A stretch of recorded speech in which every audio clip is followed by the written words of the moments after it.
Eh bien, actualité exceptionnelle, mesure exceptionnelle. Madame, Monsieur, bonsoir. Au plaisir de vous retrouver une fois de plus ce soir sur les antennes d'Info Télévision pour parler bien évidemment de sport. 52 minutes d'entretien exclusif et à bâton rompu avec le président actuel de l'ANFC, l'Association nationale des footballeurs camerounais, qui sera avec nous tout au long de cette soirée. Avec lui, on parlera des relations Fédération camerounaise de football, le syndicat national des footballeurs camerounais, SINAFOC en abrégé, dirigé par Jérémy Sorel Ndjitap. On parlera également des relations FECAFOOT, ANFC, l'association nationale des footballeurs camerounais, relations FECAFOOT, football jeune au Cameroun. Et puis on parlera de l'actualité autour du président actuel de la Fédération camerounaise de football, victime, selon certains, d'une certaine cabale en ce moment.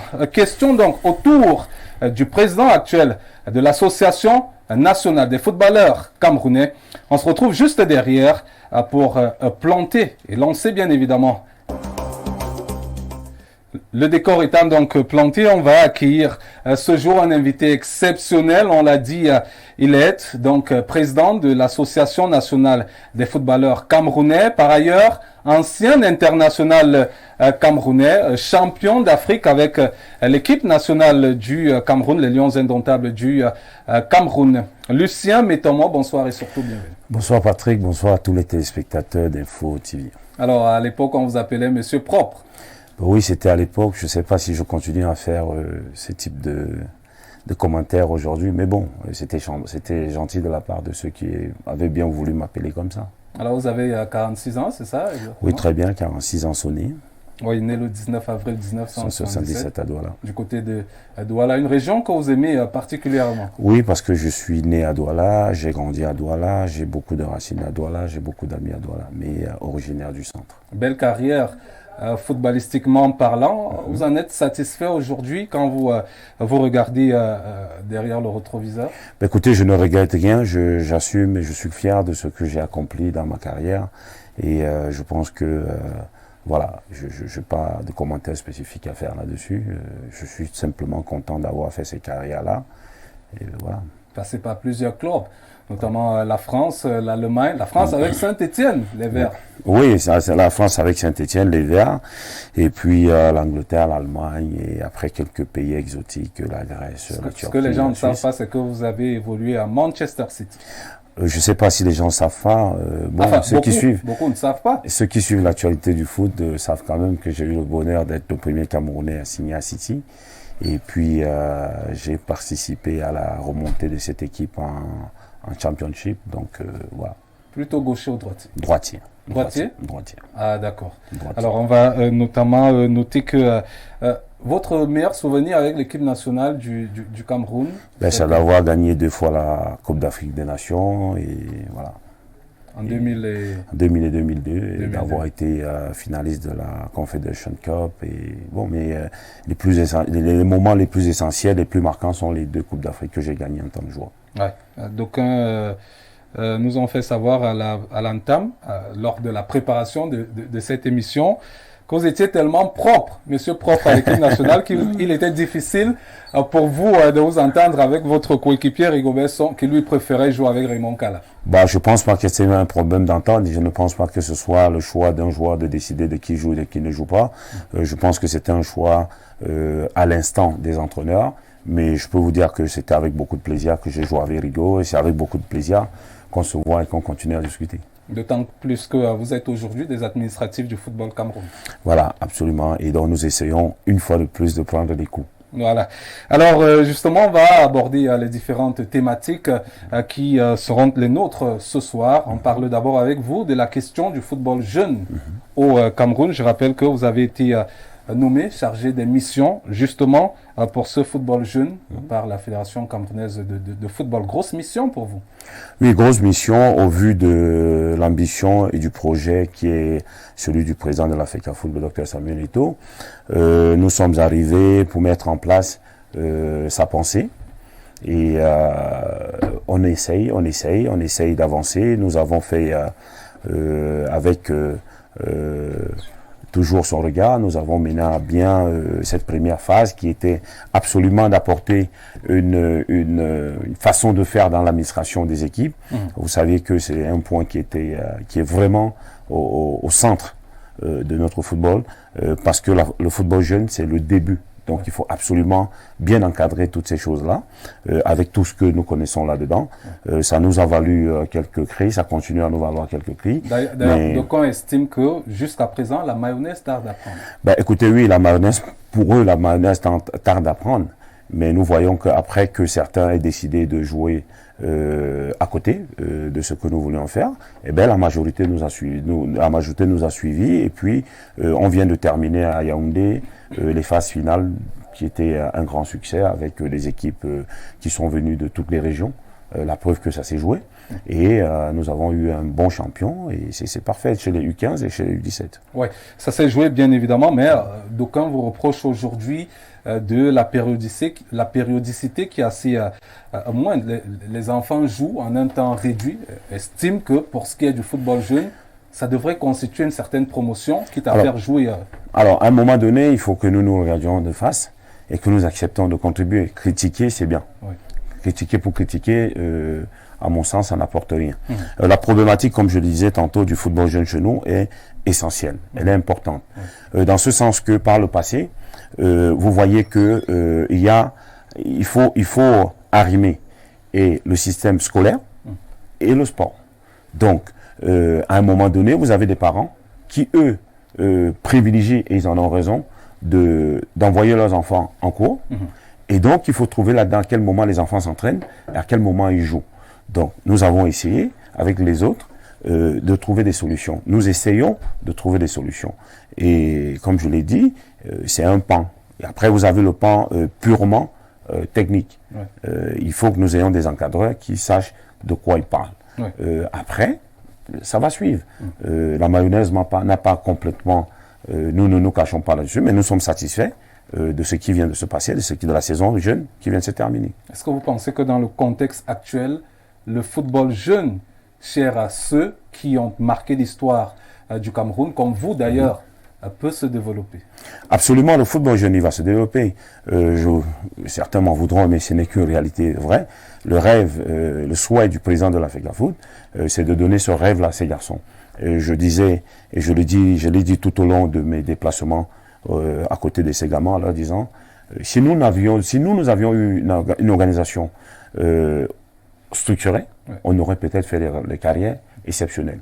Bon, aujourd'hui, vous avez des gens qui pensent, qui vous aident, eh bien, c'est une bonne chose. Saisissez votre rêve, saisissez-le fort. Parce qu'en fait, vous pouvez devenir le Patrick Mboma, le Rigue Boisson, le Samuel Eto'o de demain.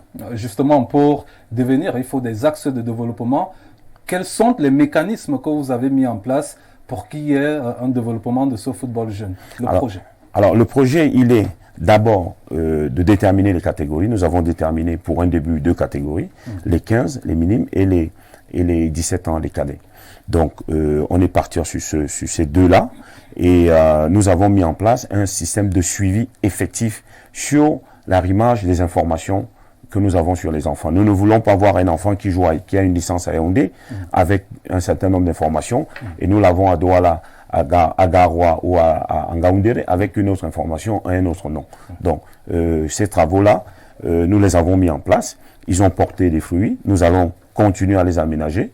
Et je pense qu'il n'y a que comme ça. Le deuxième axe va arriver, et je pense que vous avez suivi l'actualité avec la DTN qui lance dans les jours qui viennent, un grand programme de détection. Donc tout ça concourt à la mise en place réelle, effective du football jeune. Justement, parlant de ce programme de détection, est-ce que la direction technique nationale aujourd'hui, qui n'est pas assez fournie en termes de personnes habilitées bien évidemment à aller sur le terrain, est-ce que vous pensez justement que cette direction technique nationale dispose des moyens assez conséquents pour faire cette détection? C'est dans l'ensemble du triangle national. Bien sûr, mais j'ai envie de dire que vous avez peut-être sauté une page ou une histoire. Ici, vous n'êtes pas sans ignorer qu'on a nommé dans les jours qui sont passés des conseillers techniques qui sont des relais sur les régions et les départements.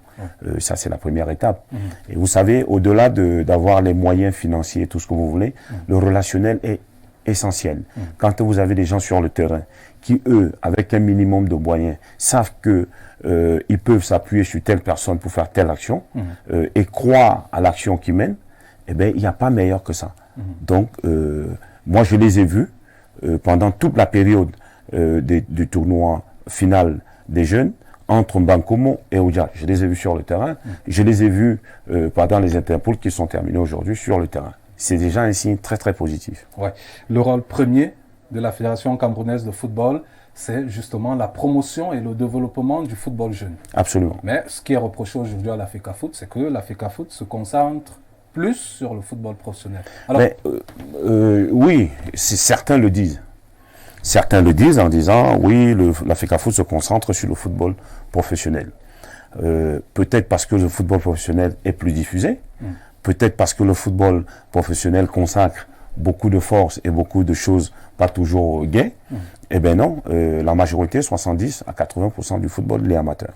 Ouais. Et les amateurs, est-ce que vous nous promettez qu'on va davantage y mettre un accent là-dessus, concernant surtout la fédération? Patrick, vous voulez que je vous dise quoi d'autre? Nous venons d'achever ce jour à Yaoundé des Interpools. Vous avez vu comment c'était exceptionnel. Vous avez vu 10 clubs arriver de chaque région. C'est bien que dans les régions, ça a joué.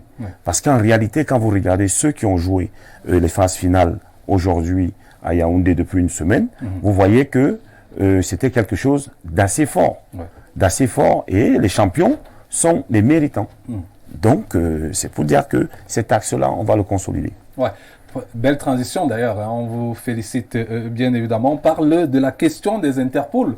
Les Interpools donc 2023 qui se sont achevés tout à l'heure au stade de Ngouekele avec un beau parterre d'invités présents, des supporters également présents de ce côté-là. Bafmen United qui représente la région du nord-ouest Cameroun et Isso South Limbe pour la région du sud-ouest Cameroun accèdent en élite.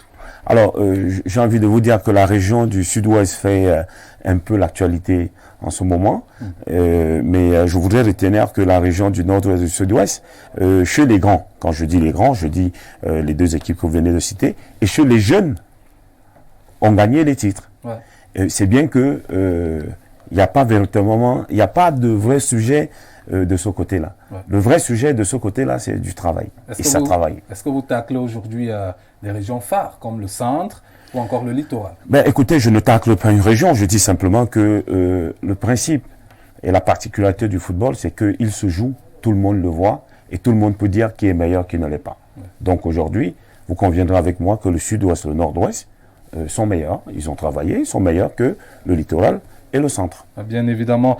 Et partant justement de ces Interpools, on va bien évidemment préciser aujourd'hui que outre les deux étaient finalistes tout à l'heure au stade de Ngouekele. Et vous savez, on a coutume d'aller dans les stades et d'écouter également ce qui se dit de la bouche de certains supporters. Alors, ce qui se disait de la bouche de certains supporters, c'est que les clubs tels que Volcan du Noun, qui représente la région de l'Ouest de Cameroun, pour son fort caractère à être populaire, on l'a d'ailleurs vu dans les gradins, et puis Ngaoundé FC, qui représente la région de la Damawa, seraient des clubs plébiscités pour aller en élite tout. Je ne sais pas si on plébiscite les clubs pour aller en élite tout, simplement parce que vous l'avez dit. Vous avez beau avoir le milliard de supporters, si les résultats ne suivent pas sur le terrain, personne ne peut changer ça. Donc, mais ça n'enlève en rien que ces deux équipes que vous avez citées avaient la possibilité, la capacité d'accéder en élite tout. Sauf que il leur a manqué, à mon sens, ce que les autres ont travaillé. Je pense que ces deux équipes vont apprendre et reviendront plus fortes. Et finalement, la proximité entre Ngaoundé FC, parlant du président de la FECAFOOT, qui est justement très proche du professeur Nkoum Vando, par rapport à cette acquaintance au niveau du comité exécutif de la Fédération camerounaise de football. D'aucuns estimaient que le professeur Nkoum Vando pourrait être finalement celui qui aujourd'hui est récompensé par le président de la FECAFOOT. Mais je ne sais pas en quoi le président de la FECAFOOT récompenserait des gens. Il n'en a pas qualité. C'est le terrain qui récompense les gens du sport. C'est la seule réalité. Après, comme vous le dites, certains pensent. Mais moi, je vous parle du terrain. Les hommes de terrain savent que la récompense ne vient que par le travail et le résultat sur le terrain. Je ne vois pas et je ne sais pas à quel moment le président de la fédération va récompenser les gens. Je ne comprends pas ce langage-là. D'accord. Merci Lucien Métomon, même si certains estiment qu'ils doivent avoir des récompenses de la part du président pour avoir notamment soutenu ces derniers. Ben, oui, vous avez soutenu, c'est une élection. Vous l'avez soutenu. Mais je vous redire que nous sommes dans un contexte et nous sommes dans un environnement où les résultats ne s'obtiennent pas ailleurs que sur le terrain. Mais vous avez beau. Mais s'il y a eu des promesses de la part, par exemple, du président. Mais je veux bien vous dire, je vais vous poser une question. En fait, c'est vous qui posez les questions, je veux comprendre quelque chose. Quelle récompense, quel engagement vous pouvez prendre quand vous allez faire un match de football? Si vous êtes le président de la FECAFOOT qui avait été à un niveau exceptionnel du droit du football, vous pouvez simplement dire à Patrick, écoute, si tu montes ton projet, je suis prêt à te donner des bonnes idées pour que tu deviennes grand. Et ce n'est que ça. Vous ne pouvez pas lui dire, je vais aller jouer à votre place. Vous ne pouvez pas lui dire, les gens ils vont marquer et je vais dire qu'il n'y a pas but. D'accord. D'ailleurs, on reviendra justement vers la fin sur ces questions avec la vague des démissions qu'il y a en ce moment, notamment la situation concernant Djalakouane. Mais avant, je vous propose de parler de l'association dont vous avez aujourd'hui la charge, la NFC, l'Association nationale des footballeurs du Cameroun. Mais avant d'en parler, allons ensemble déguster ce reportage. Nous étions bien évidemment lors du lancement et on se retrouve juste derrière pour parler de cette actualité. Merci. Pas moins de 300 personnes présentes à la cérémonie de lancement officiel des activités de l'Association nationale des footballeurs camerounais, activités lancées en présence des représentants de la Fédération camerounaise de football. Je suis très heureux de pouvoir, à savoir que vous avez décidé de prendre votre destin en main, parce que nous, on a fait ce qu'on a pu. Et ça, je le dis, c'est un engagement que j'avais pris. La plupart des dirigeants, les Luciens, je parle de Carl, les Beltomo, les Babouans, du coach Rigo Berson, contrairement à ce que vous pouvez vous imaginer, c'est pour moi des jeunes et des enfants parce que je les ai vus comme footballeurs. Une association qui n'est guère pour le président en conflit avec quiconque. La NFC n'est pas en situation de concurrence avec une quelconque autre association ou syndicat. On peut par exemple être à la fois membre de ces associations et du syndicat et en même temps adhérer tranquillement à la NFC. Un lancement réussi au regard de l'adhésion populaire. Comme vous l'avez constaté, la nation du footballeur entière se réunit ici aujourd'hui et nous pensons que dorénavant nous allons débattre des sujets des footballeurs au sein de cette association. Donc c'est une nouvelle naissance ou alors une naissance nouvelle où nous allons, je l'espère et je le crois fermement, que la situation du footballeur dans ce pays s'améliorera et a commencé à s'améliorer. La satisfaction est de mise pour les nombreux participants présents à ce lancement officiel. Je peux vous dire que les footballeurs, les anciens footballeurs du Sud, les anciennes footballeuses, mais aussi tout le public sportif, tous les acteurs de sport sont venus non seulement pour dire oui, nous adhérons à cette association parce que nous étions un peu lésés. Bon, maintenant, en plus de l'adhésion, nous sommes venus pour signifier notre soutien indéfectible au président Dr Samuel Eto'o. Rendez-vous donc dans les prochaines semaines pour les activités à venir. Alors c'est un bonheur immense de parler de cette association, l'Association nationale des footballeurs du Cameroun. Pourquoi? Parce que j'ai une question particulière que je souhaite vous poser bien évidemment depuis. Comment avez-vous été porté à la tête de cette association? Alors très bien, la question elle est bienvenue. Il faut dire qu'une fois de plus, c'est aussi un sujet qui est important. La problématique de la reconversion des anciens joueurs est quelque chose que nous voyons, que nous décrions. Il se trouve simplement que il y a des associations, il y a un syndicat qui existe. Avant que d'arriver sur ces choses-là, il faut dire que l'idée vient d'un ensemble de joueurs, d'anciens joueurs, internationaux et pas internationaux, qui au fil du temps ont posé le problème de leur situation après football sur le terrain, la non prise en compte de leurs intérêts par la fédération. Et donc, une réflexion a été menée. Elle ne pouvait aboutir qu'à la mise en place d'une association. Parce qu'en allant débattre des sujets individuellement, on dit bien qu'ensemble, on est plus fort. Et donc, nous avons donc monté cette association-là. Ils ont choisi de me porter à la tête de cette association. Je l'ai accepté et je ne regrette pas de l'avoir accepté. Donc le choix s'est fait sur le prisme de que vous vous appelez Lucien Mitoma. Non, pas du tout, je ne pense pas. En tout cas, je ne parle pas à la place des autres, mais je pense que je suis parmi les rares footballeurs camerounais qui ont accepté de descendre sur le terrain. Vous n'êtes pas sans ignorer que depuis mon arrêt de carrière, je suis au quotidien des joueurs en activité et des joueurs pas en activité.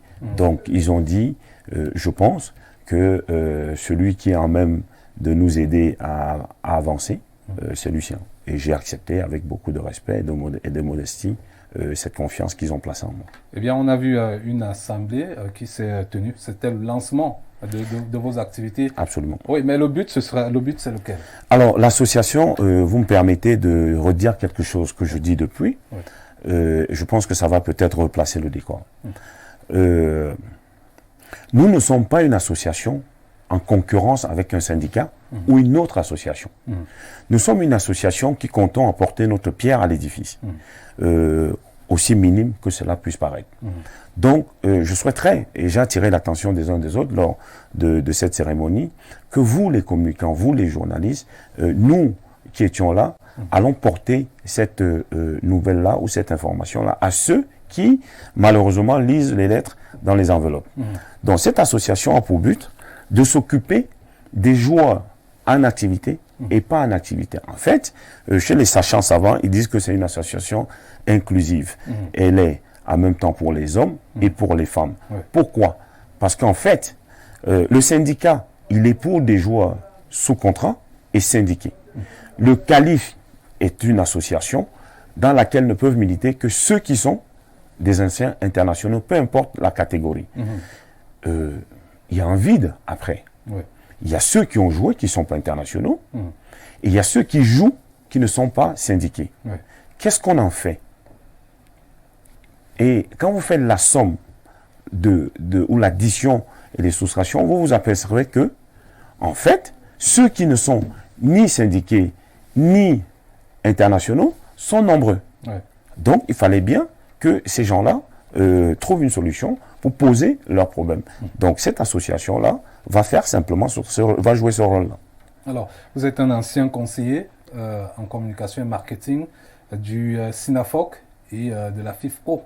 C'est depuis 2013. Oui, depuis 2013, quand j'ai arrêté ma carrière. Avant même que j'arrête ma carrière, j'avais eu la chance, je dois le dire ainsi, parce que le défunt président du SINAFOC était pour nous un papa.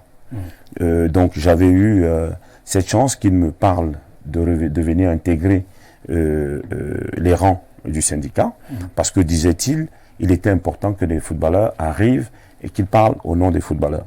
Donc, je suis arrivé au syndicat en ma qualité de chargé de conseiller en communication, que j'ai assumé jusqu'à ce qu'il décide que, pas lui, mais l'AG, que je pouvais passer à autre chose. Oui, autre chose, justement, c'était premier vice-président. Non, pas premier vice-président. En fait, après le décès malheureux de notre papa, il était question que l'association, le syndicat, continue. À cette occasion-là, Jérémy et moi, qui étions ses plus proches collaborateurs, lui souhaitant que Jérémy porte le flambeau et que je l'accompagne, bon, on a simplement, sous les conseils de son Excellence Roger Mila, fait le bureau en le soumettant aux membres, comme celui-là. Mais je n'étais pas, à la base, premier vice-président. J'étais deuxième vice-président. C'est un autre aîné, père à son âme, Benjamin Massing, qui était premier vice-président. Donc, il est décédé, et donc après, je suis passé premier vice-président. Alors, le divorce, il est dû à quoi? Alors, je dois commencer par vous dire que j'ai suivi l'information par les réseaux sociaux. Ah, vous n'avez pas été notifié vous-même? Moi, j'ai suivi l'information par les réseaux sociaux. Et ça m'a un peu surpris, et ça ne m'a toujours pas surpris. Donc, j'ai pris acte. Ça vous a surpris et à quel niveau? Parce que je considère que mon ami et frère Jérémy a un minimum de respect à ma personne. Donc, quand il y a des choses qu'il pense ou qu'il veut faire exécuter, le minimum voudrait qu'il en parle avec moi. Ouais. Donc il n'en a pas parlé à... Non, pas du tout. Et donc j'ai suivi ça après la belle victoire de Manchester City, alors que j'étais en train de sourire avec mes anciens coéquipiers. On vous a fait... Et je reçois un journaliste qui m'envoie le document en me disant « Mais qu'est-ce qui se passe ?» Et moi je lui dis « Écoute, je vais prendre ça, je vais mettre dans mes statuts, en espérant que quelqu'un du Synafor viendra me dire c'est un fake. » Eh bien, j'ai toujours pas vu le fake. Et bon, c'est dommage. Ouais. C'est donc dommage. On a noté que vous avez remplacé à l'époque un certain Raymond Kala, quelque part. Non, Benjamin Massing qui était premier vice-président. Benjamin Massing. Personne. Raymond Kala n'a pas été... Raymond Kala a été conseiller, a toujours été un peu comme conseiller. Bon, voilà. Alors, c'est le 10 juin, justement, ce fameux 10 juin, lorsque vous êtes mis de côté par le comité directeur, c'était du côté de Douala. Eh bien, on parle de la disposition de l'article 26 des statuts, justement, du syndicat, et vous est reproché d'avoir porté atteinte à l'honneur et aux intérêts du dit syndicat. Alors, c'est bien. Mais je vous ai dit, le football, moi, je le considère comme un sport qui se joue devant tout le monde. Donc, quand j'ai lu ce document-là, quand même, j'ai les statuts. Donc, je suis allé regarder les statuts et je ne comprenais toujours pas ce qui était pour moi déshonneur et atteinte. Parce que c'est une valeur que mon père son âme, m'a inculqué, le respect des hommes. Alors, en fouillant un peu, on va faire comme tout le monde, puisque c'est cette formule-là qu'ils ont choisie, on va choisir. Donc, j'ai appris que dans les bureaux du syndicat, s'est tenue une réunion, on a dit, puisqu'on est on a dit, on me reproche mon rapprochement vers Samuel Eto'o. Alors, je veux comprendre, j'ai donc posé la question, qu'est-ce qui m'est reproché aujourd'hui d'être rapproché de Samuel Eto'o? Nous avons tous participé. Mais comment on peut vous reprocher? C'est la question, Patrick. C'est la question. Alors, ça veut dire que on vous aurait mis de côté parce que vous êtes rapproché de l'actuel président de la FECAFOOT. Ben, évidemment. Si c'est le cas, c'est assez grave quand même. Bien sûr que c'est grave. Bien sûr que c'est grave. Mais bon, ça n'engage que ceux qui l'ont posé comme acte. D'ailleurs, je suis un peu surpris puisque quand je refais le film et que je relis les bouts de gauche à droite, j'observe bien que l'actualité aujourd'hui n'est pas loin de cela. Parce que voyez-vous, deux choses ont filtré quand j'ai commencé à interroger à l'intérieur. Parce que je dois vous dire que 6 membres ou quelques membres du bureau, je les connais particulièrement, étaient surpris. De la décision. De la décision. Étaient très très surpris que ça arrive là. Mais qu'est-ce qu'eux ils ont fait au-delà de la... Mais moi j'ai choisi de dire à eux de ne pas aller au combat. Ça ne sert à rien. Pourquoi? Parce que en fait, ce que les uns et les autres souhaitent, ceux qui détestent les footballeurs, ceux qui aiment voir les footballeurs se tirer dessus, c'est ce genre de conflit. Ouais. Donc, j'ai reculé, j'ai dit très bien, j'assume ce que je fais. J'assume ce que je fais. Et ceux qui me connaissent savent que j'assume ce que je fais. Quand je jouais, j'assumais. Ouais. Quand je ne joue pas, j'assume. Donc, j'ai assumé et j'assume ma proximité avec Samuel Eto'o. J'assume de porter, de l'accompagner dans son projet jusqu'au moment où il me dira « Lucien, je change de cap. Je prendrai acte et je verrai ce qu'il y a à faire. » Mais je ne suis pas du genre à rouler et à mettre des conditions qui ne sont pas vérifiées. Je suis resté 6 ans au syndicat. Ceux qui savent, savent. J'ai donné de ma personne dans cette maison. Je ne suis pas sûr qu'il y ait un footballeur qui soit rentré au syndicat et qui ait fait le minimum que j'ai fait. Ça veut dire qu'à vous entendre parler, les relations entre la FECAFOOT et le SYNAFOC ne seraient pas de très très bonnes relations. Ben, écoutez, quand moi j'observe l'actualité, j'observe qu'il y a quelque chose qui ne tourne pas rond. Et j'interpelle, en regardant la caméra, mon frère et ami Jérémy en lui disant « Attention, peut-être c'est pour cette raison qu'ils ont cherché à m'écarter. Parce que j'étais encore en capacité de te dire, il ne faut pas y aller. Mais est-ce donc... Et donc, quand je regarde l'actualité, avec tout ce qui se dit et tout ce qui est scruté, je me demande, ils ont fait peut-être leur plan avant. Mais j'ai des questions que je me pose à moi-même. Oui. À savoir que le président d'honneur de l'ANFC est président d'honneur du SINAFOC. C'est qui le président d'honneur? Son Excellence Albert Roger Mila. Oui. Le vice-président de l'ANFC est un des vice-présidents du SINAFOC. Mais est-ce que les deux, par exemple, se sont prononcés? Non, ce n'est pas le problème de se prononcer. Oui. Le problème, c'est de savoir pourquoi eux ne sont pas reprochés de leur proximité de Samuel Eto'o, et moi, je le suis. Est-ce un problème personnel, finalement? Alors, toute la question est là, mais je pense que les jours qui viennent, les jours qui ont suivi, on a vu. Ça veut dire qu'il y a de gros intérêts, de gros enjeux derrière. Ben, je pense qu'il y a beaucoup d'enjeux derrière. Et je m'interroge vraiment, et je souhaite que Jérémy regarde très bien là où il va, comment il va. Oui. Parce que quand il a accepté qu'on porte le projet et qu'on accompagne Samuel, c'était pas pour que nous allons nous laisser, qu'il aille se laisser entrelouper ou alors... voilà. Quand je regarde ce que la plupart des gens, les communicants du SINAFOC, écrivent et soutiennent dans les réseaux sociaux, je suis pas loin de penser que Jérémy le sait. Et s'il le sait et qu'il laisse passer, il y a quelque chose qui ne va pas. Ouais. Bon, parlons donc, ça veut dire qu'aujourd'hui, il y a une certaine façade une certaine façade pour ce qui est des relations entre la Fédération camerounaise de football et le syndicat, on l'a bien compris, mais avec pour autre problème, justement la question des joueurs. Ça veut dire qu'aujourd'hui, on va se retrouver avec des joueurs qui peuvent se plaindre et que le SINAFOC peut amener pour créer, par exemple, des problèmes au président de club, ce qui va engendrer des problèmes au niveau de la Fédération camerounaise de football. Ben, écoutez, moi, je regarde et je suis attentivement la situation du footballeur en général. Et je peux vous dire qu'elle elle est très améliorée du fait de la fédération, mais pas du fait d'une autre identité quelconque. Elle est très améliorée parce que le président de la fédération dit qu'on doit respecter les footballeurs. Mais je ne vois pas le principal défendeur des intérêts du footballeur mener des actions comme ça a pu être le cas avec le président Feu David Mayebi. Ouais. Donc, du coup, vous êtes en droit de vous poser les questions. C'est qui le vrai défenseur des intérêts des footballeurs? Bah, finalement, ça veut dire qu'entre vous, les footballeurs, il y a des frictions. Bah, écoutez, ce n'est pas que la famille des footballeurs qui doit avoir des frictions.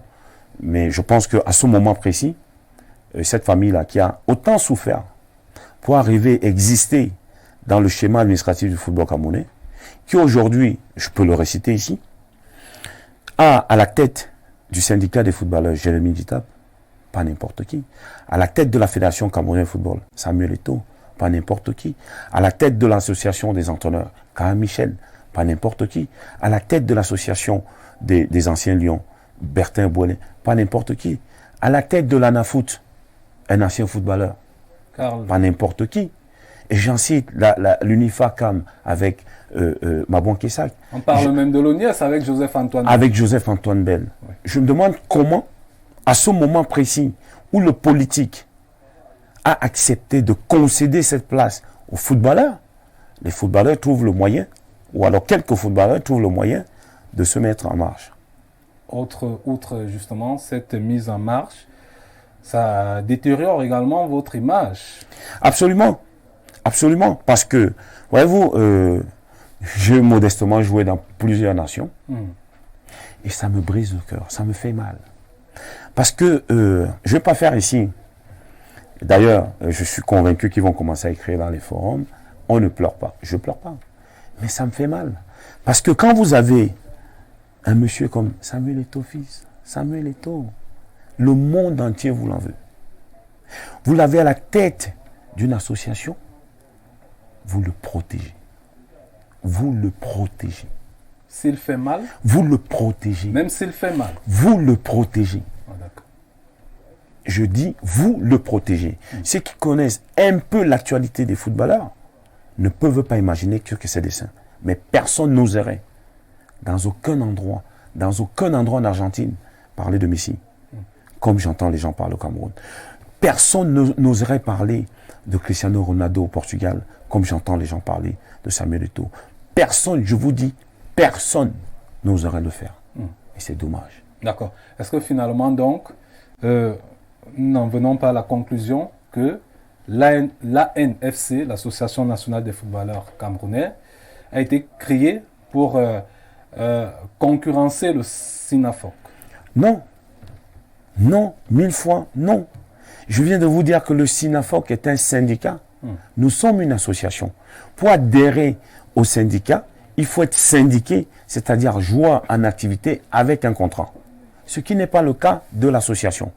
Vous pouvez être joueur sous contrat, être membre du SINAFOC, être membre de l'ANFC.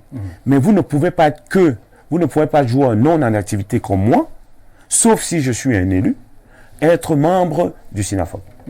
Est-ce que vous comprenez donc aujourd'hui ce que certains appellent une cabale contre l'actuel président de la FECAFOOT? Mais c'est le mot, je ne sais pas si le mot il est approprié, mais j'invite les uns les autres à me trouver un mot un peu plus fort que ça. Donc vous estimez qu'il y a... Ça va au-delà? Mais ça va largement au-delà. Mais qu'est-ce qui peut créer une telle animosité? Allez donc comprendre. Mais moi j'ai ma petite idée. Vous suivez le foot comme moi. Et vous suivez aussi vous savez aussi, parce que vous êtes très introduit, qu'il y a des zones sur lesquelles il était interdit de mettre le pied, ou alors d'ouvrir l'œil.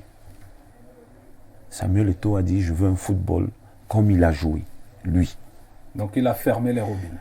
Il a dit, je vais ouvrir cette boîte, je vais voir ce qu'il y a à l'intérieur. Et ça ne plaît pas. Mais vous savez, quand vous avez été un champion de la trempe de Samuel Eto'o, il n'y a pas d'approximation. Vous savez comment on gagne. Le challenge de remettre le football camerounais sur les rails, il le porte en lui. Il l'amènera au bout. Est-ce que vous pensez, au vu de l'atmosphère actuelle, est-ce qu'il ne va pas lâcher en route? Vous savez, quand vous manquez un but et que l'équipe n'est pas qualifiée, vous pouvez imaginer ce que ça vous coûte. Moi, je n'ai joué que défenseur. Et puis un jour, j'ai fait un tacle qui m'a fait prendre un carton rouge. J'ai laissé l'équipe à 10. Pendant 2 semaines, on me l'a rappelé. On se rappelle également de la non-participation à la Coupe du Monde 2006. Alors, Samuel et son comité exécutif sont rompus à la tâche. Ils sont conscients de ce que ça représente. Les coups, il en prendra. Les coups, il en a pris. Mais vous savez, moi, ce qui me gêne, c'est que quand les coups viennent de sa famille, je parle des footballeurs. Là, mais c'est pas grave.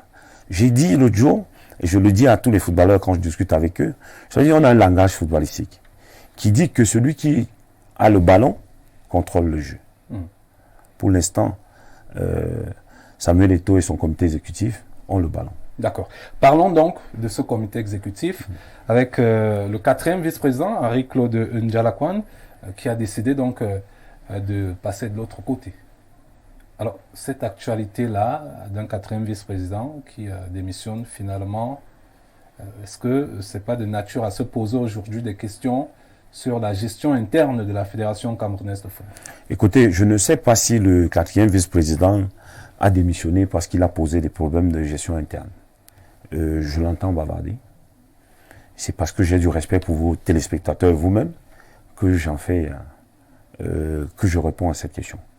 C'est pas respectueux de la personnalité de Samuel Eto'o de se retrouver à débattre des affaires de football avec un non-name du monde du football. Ah, Henri Ndjalakwan, c'est un non-name du monde du football. Tout court. Est-ce que pour être dans ce monde, il faut forcément avoir, par exemple, pratiqué comme vous? Non, c'est pas ce que je dis. Mais il faut avoir des faits d'armes dans le football. Mais il n'est pas que seul. Il y a également d'autres qui justement font des reproches. Si nous faisons, vous m'avez posé une question sur Ndjalakwan, je vous ai dit que c'était irrespectueux de faire un débat Samuel Eto'o, Ndjalakwan. Je ne le ferai pas. Je m'interdis de le faire. D'accord. Ça veut dire qu'aujourd'hui, le président de la FECAFOOT, il est serein? Il est très serein. Écoutez, quand vous êtes à la tête de la FECAFOOT, moi je l'accompagne. Et je change avec lui tous les jours. Et tous les jours, il me pose des questions.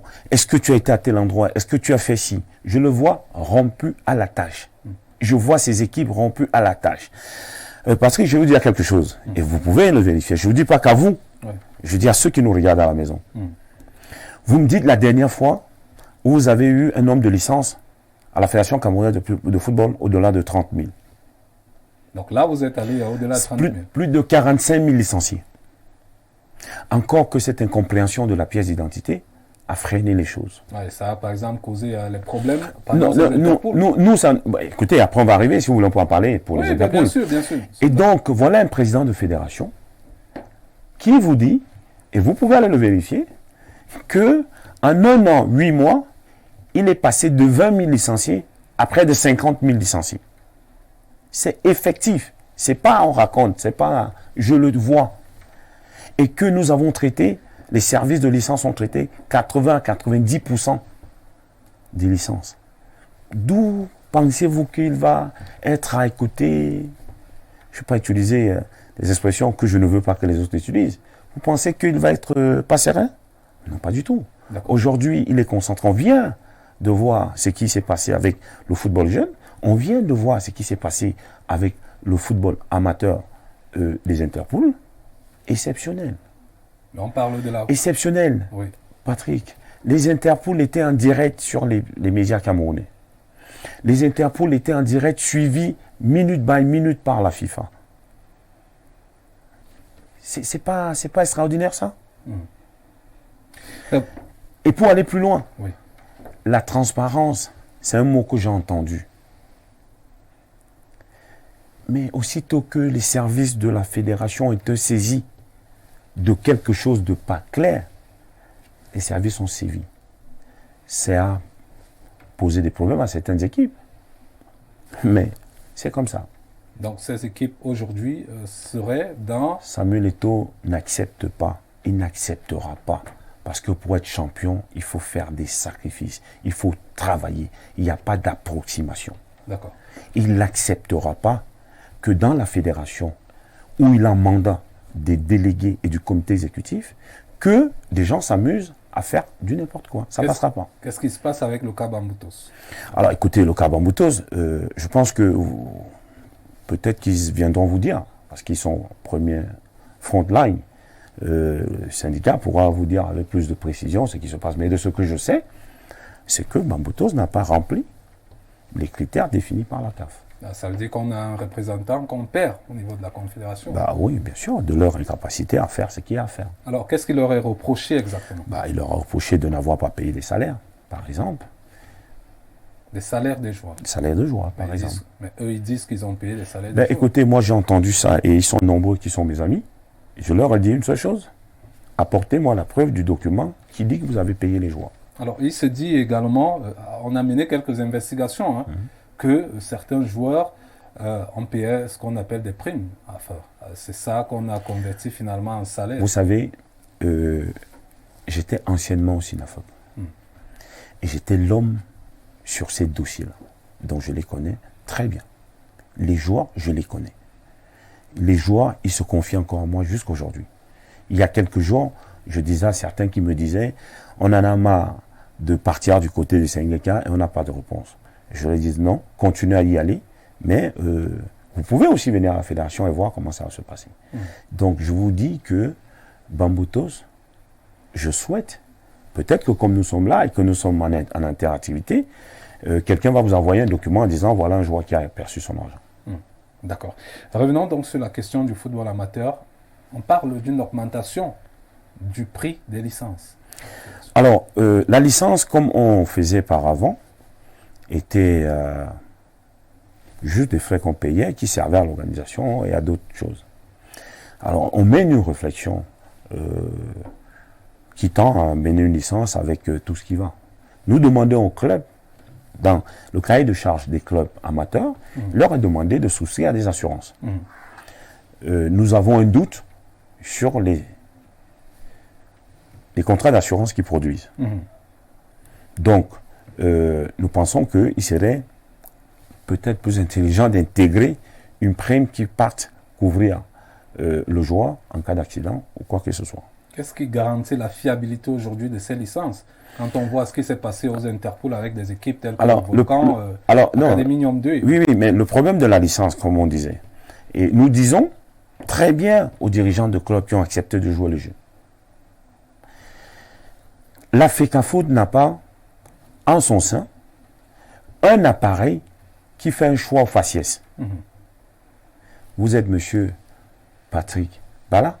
Si demain matin vous décidez de vous appeler Monté Lucien, la FECAFOOT ne peut pas détecter cela simplement à votre faciès.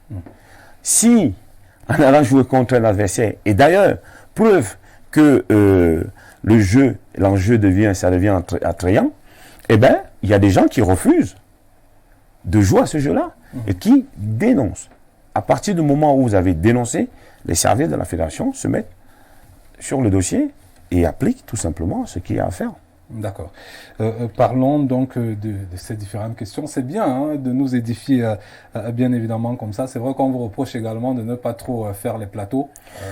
À moi, ça peut aussi être ça le problème. À moi ou à la FECAFOOT? De toutes les façons, que ce soit FECAFOOT, que ce soit vous, généralement aux acteurs. Je parle des acteurs. Écoutez, peut-être que... Bon, c'est pas grave. Nous sommes déjà habitués à la fédération à prendre les coups. Quand quelque chose est bien, il faut copier. Parlons de la répartition. Nous pensons que le travail qu'il y a sur le terrain nécessite plus de concentration et que de temps en temps, on aille faire des points de communication. Ouais. Parlons de la redistribution des fonds FIFA Forward 3.0. Ça va servir à quoi exactement? Le président de la fédération l'a dit. Ça va servir à... D'abord, vous avez les montants. On parle de près de 6 millions de dollars. Ça fait très bien. 3 milliards et poussé. Le président de la fédération avait pris un engagement de construire des stades de proximité. Il a redit lors de son point de presse que cet argent servira, entre autres, à aller sur ce domaine-là, sur ce sujet-là. Parce que justement, quand nous aurons beaucoup de stades de proximité, on aura beaucoup de chances de produire des Patrick Boma, des Rigobertson, et j'en passe. Et à côté de ça, il y a eu le problème One All Sport. Écoutez, je ne sais pas quel est le problème One All Sport. Ou alors...